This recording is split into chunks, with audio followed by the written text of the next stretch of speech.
Sir మీకు సురేష్ గారు, మీకు ప్యానల్లో ఉన్నటువంటి మిత్రులందరూ కూడా ముందుగా నమస్కారం, శుభ సాయంకాలం. అదేవిధంగా మన వీక్షకులందరూ కూడా శుభ సాయంకాలం.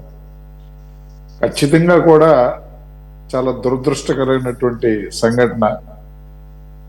ఈ అంశం మీద మనం మాట్లాడే ముందు తప్పనిసరిగా కూడా మృతులకి నివాళులు అర్పించుకుంటూ వారి ఆత్మకు శాంతి చేకూరాలని, అదేవిధంగా వారి కుటుంబాలకి మన టీవీ తరఫున మనందరి తరఫున కూడా ప్రగాఢ సానుభూతిని తెలియజేసుకుంటూ వారందరూ కూడా మనోధైర్యాన్ని భగవంతుడు ఇవ్వాలని కోరుకుంటూ, ఖచ్చితంగా మన మిత్రులు చెప్పినట్టుగా మానవ తప్పిదం 100% ఉంది, దాంట్లో ఎలాంటి సందేహం లేదు.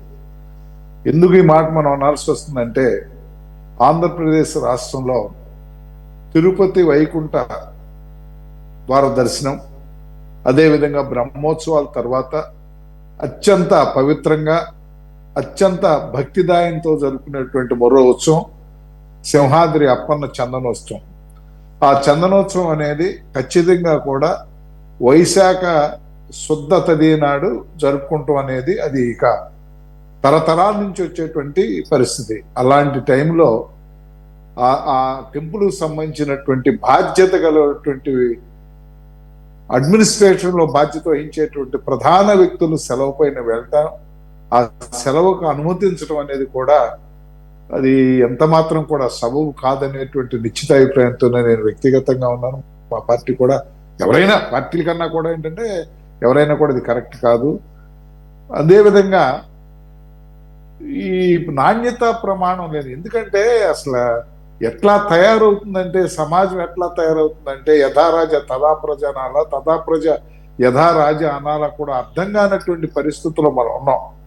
గతంలో ఒక చిన్న ఇన్సిడెంట్ మీద తప్పు పడితే నీలం సంజయ్ రెడ్డి గారు ఆర్టీసీ నేషనలైజేషన్ జాతీయం చేసినప్పుడు అది కోర్టు తప్పు పడితే ఆయన చీఫ్ మినిస్టర్ పదవిని వదులుకున్నటువంటి పరిస్థితి.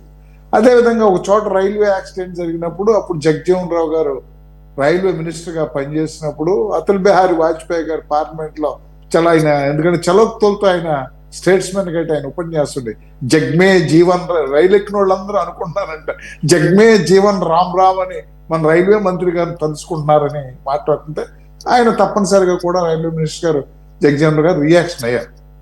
కానీ మారుతున్న కాలంలో విలువలు పడిపోతున్నాయా అనేది కూడా మనం ఆలోచించుకోవాల్సిన పరిస్థితి. ఎంత బాధ్యత రాహిత్యం.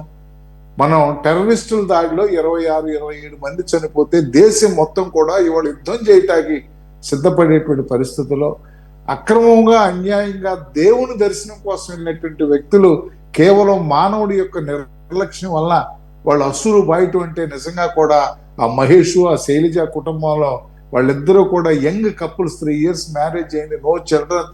అది ఎంత పవిత్రమైనటువంటి చందనోత్సవంలో స్వామివారిని దర్శనం చేసుకోవాలనేటువంటి కోరికతో వాళ్ళు వెళ్ళటం, ఆ తర్వాత ఆ శైలేజ్ గారి తల్లి, శైలేజ్ గారి మేనత్త దాంట్లో అసూరు బాయటం, అంటే ఒక కుటుంబంలో 4 వ్యక్తులు.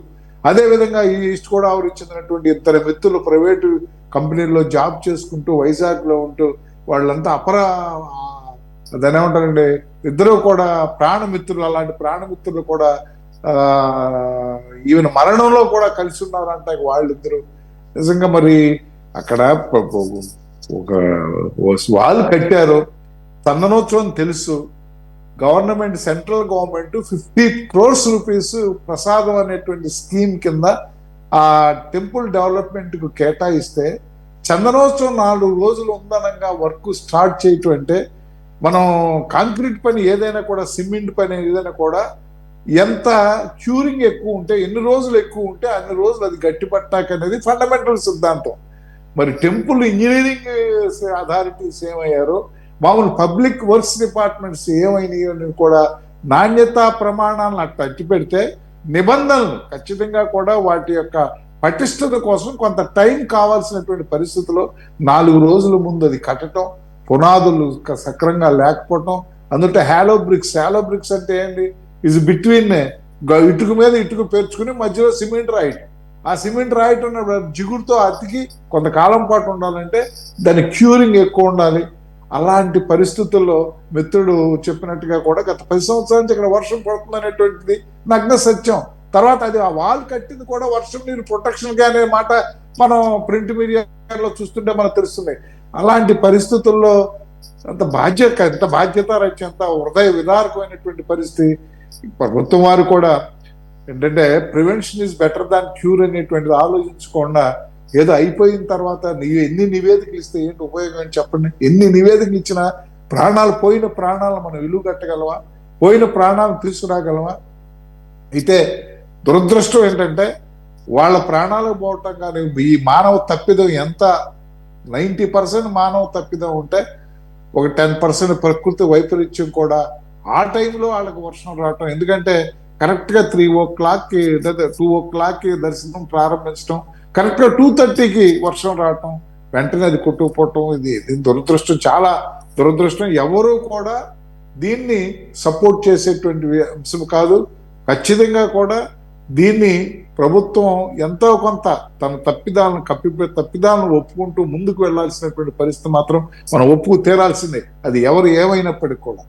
ఎందుచేత ప్రాణాలతో చెలగాటం కాదు. ఇంకొకటి విషయం, ఏదైతే మనకి పవిత్రమైనటువంటి దేవాలయం మన యొక్క అప్పన్న దేవాలయం, సింహాద్రి అప్పన్న ఉత్తరాంధ్రకి కాదు, యావత్ ఆంధ్రప్రదేశానికి కానీ, ఒరిస్సా ప్రాంతంలో ఉన్నటువంటి వ్యక్తులకు కానీ, ఆ తర్వాత అశోక్ గజపతి రాజు గారి కుటుంబం కొన్ని వేల ఎకరాలని స్వామివారి కైంకర్యాలకి చేసినటువంటి పరిస్థితి.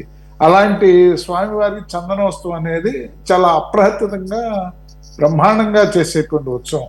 అలాంటి ఉత్సవంలో ఇలాంటి సంఘటనలు జరగటం మూలంగా ఇది అల్టిమేట్ గా ఏమవుతుందంటే విశ్వాసం మీద, మన యొక్క విశ్వాసం మీద కూడా ఒక చెడ్డ అభిప్రాయం ఫార్మ్ అయ్యేటువంటి పరిస్థితి. మన మానవ విశ్వసనీయత ఏ విధంగా మనం శంకించాల్సినటువంటి పరిస్థితి ఉందో, ధర్మం మీద కూడా మనం ఒక విధమైనటువంటి దురభిప్రాయం పడేటువంటి పరిస్థితి కూడా ఉంది. ఇలాంటి వాటన్నిటికి కూడా ప్రభుత్వం దగ్గర ఏమీ లేదు.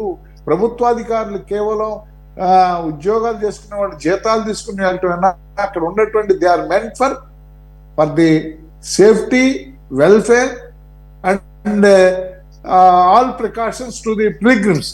అలాంటి పరిస్థితుల్లో వాళ్ళన్నిటినీ కూడా మర్చిపోయి కేవలం వాటాల కోసమో, లేదంటే అధికారులు ఎవరికారు కింద అధికారి, పై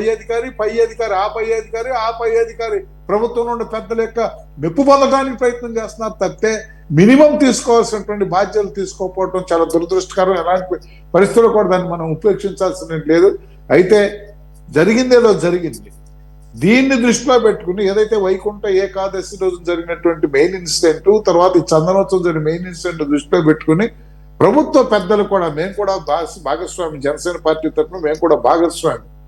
ఏదైనా కూటమి పెద్దలు, కూటమిని కంట్రోల్ చేసేటువంటి నాయకులు, కూటమిలో పరిపాలన చేసేటువంటి నాయకులు ఖచ్చితంగా కూడా ప్రభుత్వ యంత్రాంగం పైన ఖచ్చితంగా కూడా వారి యొక్క కంట్రోల్, వారి యొక్క అజమాయిషి అనేది మాత్రం చూపించుకోవాల్సినటువంటి పరిస్థితి ఉంది. గతంలో జరిగినటువంటి మనం అనేక సార్లు గవర్నమెంట్ గత ప్రభుత్వంలో విమర్శించాం. కానీ దురదృష్టవశాత్తు ఏంటంటే గ్రౌండ్ లెవెల్లో ఇక్కడ మేము కూడా చూస్తున్నాం. అంటే మాకు ఉన్న పరిస్థితులు ఏంటంటే ఇక్కడ ఉన్నటువంటి రెవెన్యూ అఫీషియల్స్ కానీ, పోలీస్ అఫీషియల్స్ కానీ గత ప్రభుత్వంలో ఉన్నటువంటి మత్తులోనే ఉండిపోయిన త్వరకు మత్తు వేడినటువంటి పరిస్థితి. కానీ అది ఎంతకాలం, ఇవాళ సంవత్సరం దాటిపోతుంది మన గవర్నమెంట్ ఫామ్ అయ్యి, ఆ మత్తును మనం విడగొట్టకపోతే ఈ అపప్రద ఎవరు మోస్తారు? ఈ అపప్రద మోసినప్పుడు మరలా రాజ్యం అనేది దొంగల చేతికి వెళ్తే ఆంధ్ర రాష్ట్ర భవిష్యత్తు ఏమవుతుంది అనేది కూడా ఆలోచించాల్సినటువంటి తీవ్ర పరిస్థితికి దారితీసేటువంటి పరిస్థితి ఉంది అనేటువంటి విషయాన్ని మనం చేసుకుంటూ, ఖచ్చితంగా కూడా మేము మా యొక్క పార్టీల అధిష్టాన వర్గం ద్వారా ఇలాంటి చర్యలు పునరావృతం కాకుండా చూడాలని గట్టిగా మేము చెప్తాం. అయితే పవన్ కళ్యాణ్ గారికి మాకున్నటువంటి సమస్య ఏంటంటే, పవన్ కళ్యాణ్ గారు క్రౌడ్ పుల్లర్. ఆయన్ని ఒక చోటకి వెళ్ళాలి అంటే ఎంతో ఇబ్బందికరమైనటువంటి పరిస్థితి. అక్కడ ఉన్నటువంటి అధికార యంత్రాంగానికి కానీ, ఉన్నటువంటి స్మూత్ అట్మాస్ఫియర్ కానీ, ఇప్పుడు ఏదో అక్కడ ప్రమాదం జరిగింది, ఆ ప్రమాదం జరిగినప్పుడు రిలీఫ్ ప్రోగ్రామ్స్ అన్ని జరుగుతున్నాయి. అవన్నీ అయిన తర్వాత పవన్ కళ్యాణ్ గారు ఘాటుగానే స్పందిస్తారు. పవన్ కళ్యాణ్ గారు దీని మీద తక్కువ చర్యలకు మాత్రం ఉద్రిక్తులు అవుతారంటున్నారు, ఎలాంటి సందేహం లేదు. పవన్ కళ్యాణ్ గారు అక్కడికి వెళ్ళకపోవటం అనేది ఎంత మాత్రం కూడా రాజకీయ అంశం కాదు. అది అక్కడ ఉన్నటువంటి పరిస్థితుల్ని ఇబ్బంది పెట్టకోకుండా అధికార యంత్రాంగాన్ని, అంటే అధికార యంత్రాంగం అంటే టెంపుల్ అధికార యంత్రాంగం కాదు, ఇవాళ అడ్మినిస్ట్రేషన్ చూడాల్సినటువంటి డిస్ట్రిక్ట్ పోలీస్ వ్యవస్థ కానీ, డిస్ట్రిక్ట్ రెవెన్యూ వ్యవస్థ కానీ, వీళ్ళంతా కూడా Pawan Kalyan as a deputy chief minister and crowd puller గా పవన్ కళ్యాణ్ గారి మీద వాళ్ళు ఒక రోజుల్లో కేటాయించినట్టయితే అక్కడ రిహాబిలిటేషన్ అటువంటి రిలీఫ్ ప్రోగ్రామ్స్ అని కూడా డిస్టర్బ్ అవుతాయనేటువంటి ఆలోచనతో వారు ఈ ప్రస్తుతానికి మాత్రం ఇది అయ్యేంత వరకు కూడా వెళ్ళలేదనేది మనం అనుకోవాలి, కానీ వేరే ఉద్దేశం మాత్రం కాదు. ఏది ఏమైనప్పటికీ కూడా ఖచ్చితంగా కూడా ప్రభుత్వం ముందు జాగ్రత్త చర్యలుగా అన్ని విషయాలు తీసుకుని prevention is better than always cure అనేటువంటి సిద్ధాంతాన్ని మనం చేసుకుని ముందుకు వెళితేనే ఈ రాష్ట్రంలో ఉన్నటువంటి ప్రజలకి మనం భద్రతతో పాటు నమ్మకాన్ని కూడా, విశ్వసనీయతను కల్పించాల్సినటువంటి బాధ్యత మా ప్రభుత్వం పైన ఉంది. మేము ఖచ్చితంగా కూడా ఆ మేరకు ముందుకు వెళ్తాం. దాంట్లో ఎలాంటి సందేహాలకు తావు లేదు.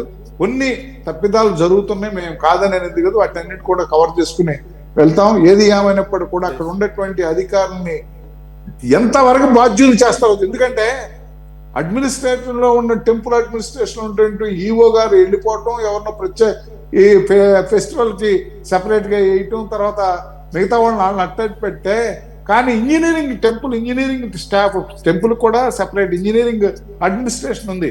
ఆ ఇంజనీరింగ్ వాళ్ళు కూడా కేవలం 4 రోజుల్లో, చంద్రోత్సవం 4 రోజుల్లో ఉంటే ఈ విషయం మీద అక్కడ వాళ్ళకి అనుమతించడం, ఆ వాళ్ళకి అనుమతించినప్పుడు కూడా ఆ వాళ్ళు పక్క నుంచే క్యూ ఫామ్ చేయటం అనేది చాలా రిడిక్యులస్. దాంట్లో ఎంత హాస్యాస్పదమైనటువంటి విషయం ఎంచేతంటే 4 రోజుల్లో హాలో బ్రిక్స్ అనేది ఎట్టి పరిస్థితుల్లో క్యూ రావని పరిస్థితి, అవి గట్టిపడినటువంటి పరిస్థితి.